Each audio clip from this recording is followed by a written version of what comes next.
मध्य प्रदेश के रीवा में सूअरों की महामारी अफ्रीकन स्वाइन फीवर ने दस्तक दे दी है। रीवा जिले से जांच के लिए भोपाल स्थित राष्ट्रीय उच्च सुरक्षा पशु रोग संस्थान में आए 11 सैंपलों में एएसएफ संक्रमण पाया गया। इसकी जांच रिपोर्ट राज्य शासन को भेज दी गई है। रीवा शहर के वार्ड 15 में धोबियाटंकी इलाके में सूअरों के बीमार होने की जानकारी मिली थी। लक्षणों के आधार पर बीमार सूअरों के सैंपल भोपाल भेजे थे, जिसमें इस वायरस की पुष्टि हुई है।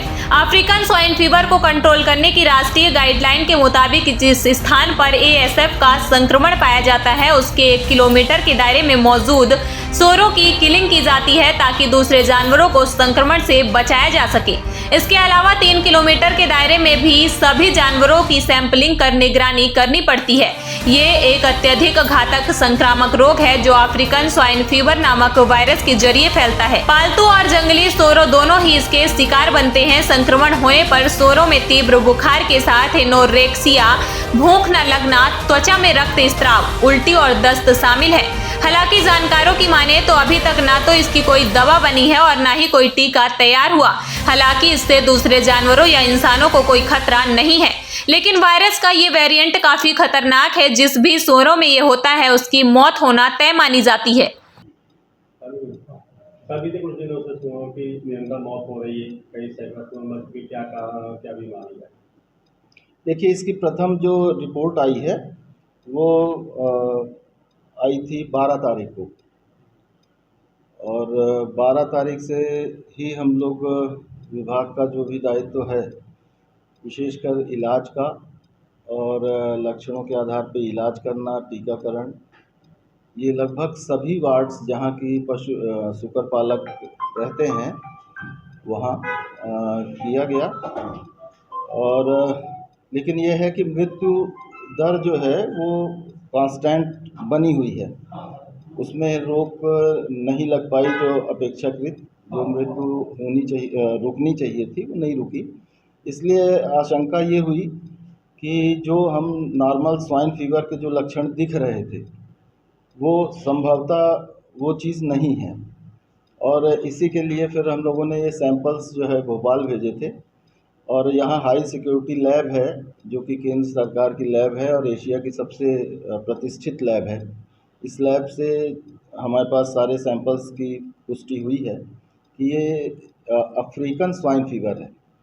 इसमें सबसे विशेष बात एक अच्छी है कि ये मनुष्यों में नहीं फैलती है। इसलिए पहली चीज़ तो ये है कि आप सभी से अपेक्षा है कि ऐसा प्रचार बिल्कुल नहीं होना चाहिए कि ये जूनोटिक है या मानव के स्वास्थ्य के लिए हानिकारक है।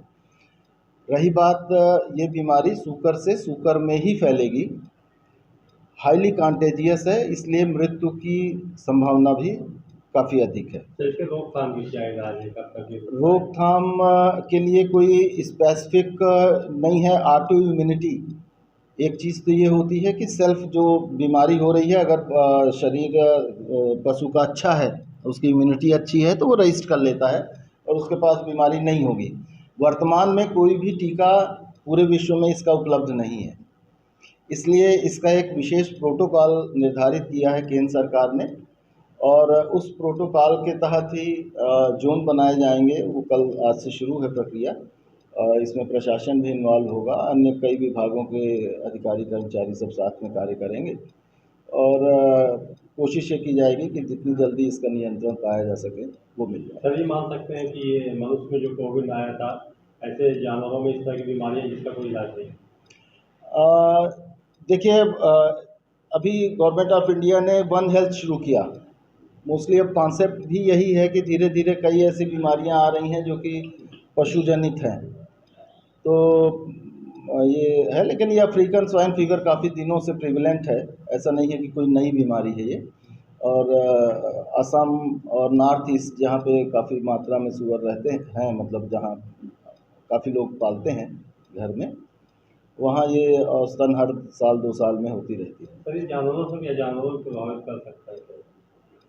सिर्फ सूकर की ब्रीड में, सूकर नस्ल में। जी, जानकारी आ रही है कि मध्य प्रदेश में केवल रीवा एकमात्र स्थान है जहाँ पर अभी फ़िलहाल सिर्फ रीवा में ही उद्भेद शुरू हुआ है, और इसका कारण भी मुख्य ये रहा, ऐसा मुझे लगता है कि यूपी के कुछ ज़िलों में इसका ऑनसेट हुआ था एक आध महीने पहले, 1 से 2 महीने के पहले, और इसकी रिपोर्ट्स आई थी और हो सकता है वहाँ से कहीं किसी ने परचेज़ करके लाया हो और उसके बाद यहाँ पे बीमारी का उद्भेद हमको मिला। इसके पहले भी इस तरह की क्या बीमारी थी? नहीं, इसके पहले स्वाइन फीवर हुई है, अफ्रीकन स्वाइन फीवर नहीं आया।